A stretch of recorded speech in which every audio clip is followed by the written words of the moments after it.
you have come to understand being yourself, true self-worth, healthy self-worth, as Terry Real points out. You're not superior or inferior to anyone. And you're now getting to learn how to put that into practice by knowing you're not going to be able to fuck up a real connection by telling someone how you feel. Again, do the work is where I got the lovely quote.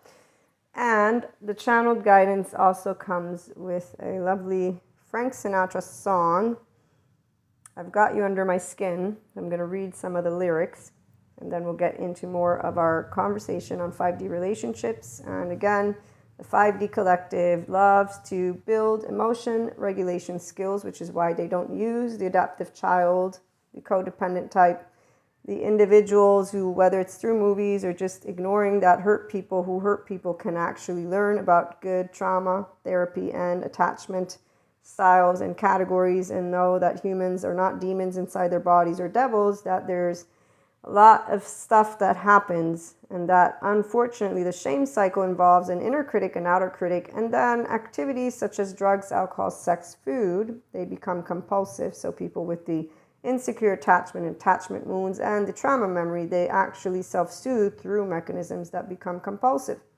And then they withdraw in silence. But that doesn't mean silence from themselves or from others. No, from the people who obviously are the Zen masters, which is the 5D collective. It's compassionate people. It's people who say, I love you for who you are, and I love me for who I am. I know true self-worth. It's I ain't superior or inferior. I'm not going to build a codependent relationship with you. Not friend, not family. It doesn't matter who you are. I'm a differentiated self. You're a differentiated self. Integration of the brain, there's a me, we. It's not a enmeshment.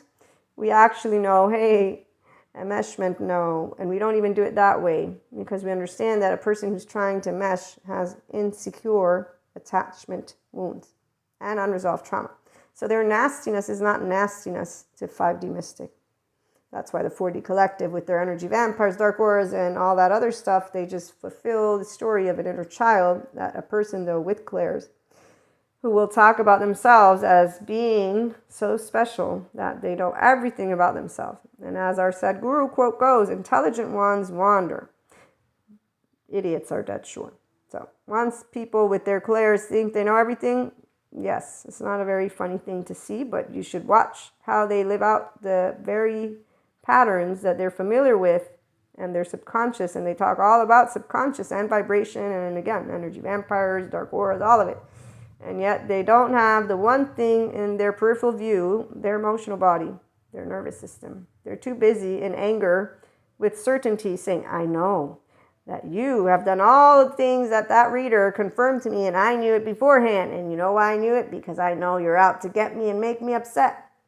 Because you didn't fulfill my need to be seen, to be soothed, to be safe, to be secure. You didn't fulfill my secure attachment. You didn't do what I wanted my parent to do, and now I'm going to play it out again and again and again until I find solace. And that's where the 4D collective is. They do find solace somehow. They live the vibration that is beneath the neutrality equanimity belt, because they don't learn how to harness their emotional body. They don't build emotion building skills because they're using what is called transference with each other. Patrick Tiahan has a really great short on that one, actually. He's a childhood trauma survivor. He's healed, and he's a therapist now. And he talks all about how to not do that, not to use transference, how to become reconnected to what is your body, and you are love like anybody else is. So when Sadhguru says love is our nature, the therapists are saying the same stuff. The people who don't believe in the therapist, they want the silverbacks back. They want our relationships to look like the old movies. I remember, what was that one movie? There's a movie that I was like, a TV show. I was like, yeah, okay, that's ridiculous. But we don't also say, now you need to get rid of everything. No, make a little, like they've been doing even on Disney. This contains some triggering, let us know what it is, and then we can make grown-up choices. Okay, so the song of Sinatra. I love Sinatra. Some people, they boycott Sinatra because obviously he represents toxic masculinity, but this is the part. Times change. To erase everything that we've had because of the ignorance of the past kind of seems silly. I don't know everything. Do you know everything? Do you have all things under control? None of us do. So here, control. Once again, the brain of any human, it's an organ. And it's anticipatory, and it hones in on that which it feels threatened by. Your opinions matter. So when a person has, he's a toxic form of masculinity, and because of that, I'm going to be the justice fighter. There's your teenager. There's your charge. There's not equanimity. So the difference between enlightenment vibration people and 5D collective is we know how to navigate from our grown-up emotional body, because I don't need to get all charged up. As a teenager and a young adult, I remember I shared this one.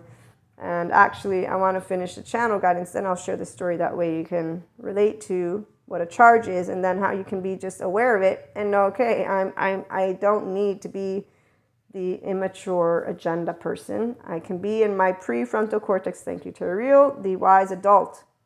That's what it means to be an adult, not what we see when people are with their twin flame saga or relationship saga doing the teenage dance. And for real, because teenagers are dramatic. I wasn't, and I even got called emotionless. I'm like, I'm not emotionless. I'm just not making a big deal out of something that is not life-threatening to me. I will for sure find the fish in the sea. There's so many to tango with, and they will be secure people, not anywhere. Yeah, you don't tango with people who don't have secure attachment, FYI. So I'm a lovely solo poly, and on that note, I loved how Jessica Fern here. Side note, I do this. Anybody who's new, this is how I channel. I go here and there and everywhere. And if I do notice I leave you hanging, I try and come back like I did with that other video, but it was the day after. So she is so beautiful. She's talking about how there are different ways that people will have talked about becoming polysecure and just secure attachment and living a polyamory life. And she presents like this list of to-dos to her audience. And she doesn't say anything. She wants to see their reaction. And all these people are like, what the hell? No, this is all wrong. What is this? And it's because of the person who set this up, totally an adaptive child. They need rules. They need to make sure that everyone needs to ask for permission. Like when I went to school and I needed to ask for permission to go to the bathroom, which a UK guy made fun of. This UK British dude was making fun about how Americans, I went to American school, we have to ask for a hall pass to go to the bathroom. And he's like, what the hell? What is that? It's like, yeah, tell me about it, really. So the part about polyamory is that some of us, we embody unconsciously loving, and because a mystic will know their oversoul, it's like I told you in, I think, the episode, you're asking me to pick one of my fingers. I'm not going to pick one of my fingers.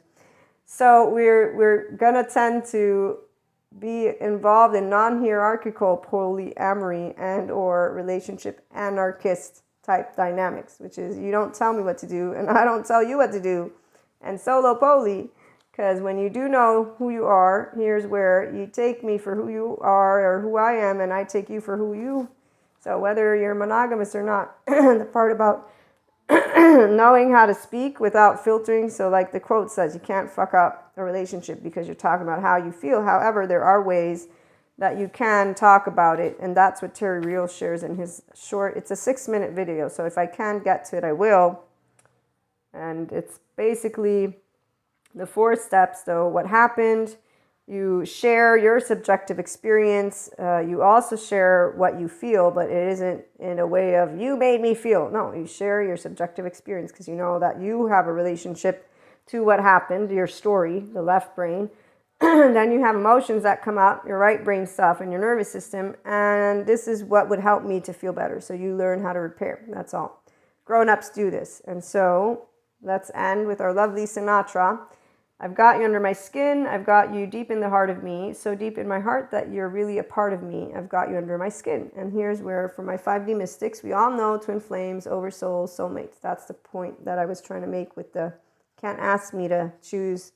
So I said to myself, this affair never will go so well, but why should I try to resist when I know so well that I've got you under my skin? Sacrifice anything, come what might, for the sake of having you near, in spite of warning voices that come in the night and repeat in my ear. Don't you know, little fool, you never can win. Use your mentality, wake up to reality. But each time I do, the thought of you makes me stop before I begin because I've got you under my skin.